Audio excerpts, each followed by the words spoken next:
Platinum Winner Sharing, the best contact center Indonesia 2023. Oke, selanjutnya nih yang terakhir dari Kak Surya. Kalau Kak Surya tahun lalu bawa tema apa nih Kak saat presentasi, dan juga mungkin ada salah satu kreativitas yang paling menarik menurut Kak Surya yang menjadikan Kak Surya platinum di hari ini. Silakan Kak Surya. Iya, terima kasih Kak Anissa. Waktu tahun kemarin Surya membawa tema lebih ke hobi, karena Surya hobi di dunia paduan suara atau choir. Untuk kreativitas yang paling menariknya itu lebih di highlight ke konduktornya, jadi bukan kepada singersnya. Di The Choir Show ini Surya ngasih pointing, sebagai contoh itu ada konduktor, kemudian dynamics, partiture, solfege gitu. Apa korelasinya dari poin-poin ini dengan pelayanan sehari-harinya?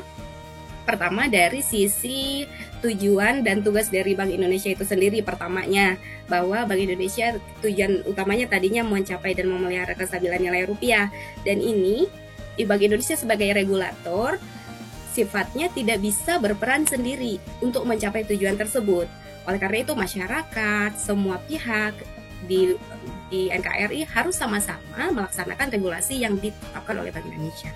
Dan salah satu contohnya dari sisi moneter, kemarin Surya angkat contoh pengalaman pelayanan dari perusahaan yang mereka melakukan kegiatan ekspor dan terkendala melakukan proses ekspornya di pelabuhan karena terblokir. Ternyata mereka terkendalanya dari sisi kepatuhan pelaporan.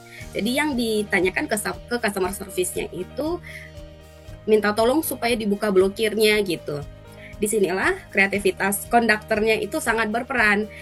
Jika kita tahu seorang dirijen paduan suara atau konduktor itu, dia harus memiliki wawasan yang luas untuk memberikan edukasi kepada si penyanyi-penyanyinya, untuk solmisasinya, teknik bernyanyinya, kemudian dinamicsnya juga.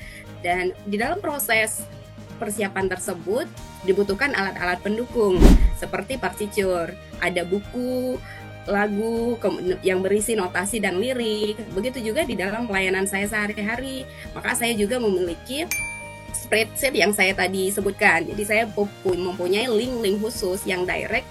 Jadi ketika stakeholders membutuhkan informasi dasar peraturan, saya hanya one click langsung masuk ke suatu sistem informasi peraturan Bank Indonesia begitu.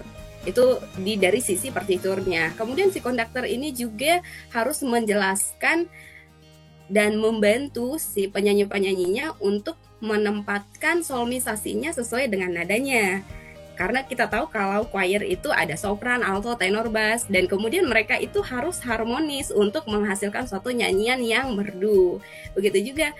Dan solfege ini, ketepatan solmisasi itu saya korelasikan ke dalam proses reportingnya. Jadi ketika saya melakukan reporting, harus tepat jenis case apa yang ditanyakan, kemudian solusi yang saya berikan, pertanyaannya ini relate dengan peraturan yang mana, begitu. Jadi istilah-istilah yang ada di The Choir Show itu saya terapkan di dalam pelayanan sehari-harinya. Sehingga jika dirangkum dari kreativitas itu, judulnya adalah keharmonisasinya. Jadi ketika konduktor mengarahkan penyanyinya untuk bernyanyi dengan baik, saya juga begitu. Saya mengarahkan ibu tadi gimana supaya melakukan pelaporan sesuai dengan tahapan-tahapan yang diatur dari sisi Bank Indonesia, agar kedepannya tidak terjadi lagi pemblokiran yang serupa begitu. Dan juga nantinya mereka, karena ini sifatnya harus rutin, dan mereka tahu hal yang dilakukan untuk kegiatan-kegiatan ekspor di kemudian hari. Tentunya jika ekspor lancar, otomatis devisa kita naik. Jika devisa naik, ini akan mendukung kekuatan nilai rupiah kita. Demikian kreativitas dari saya.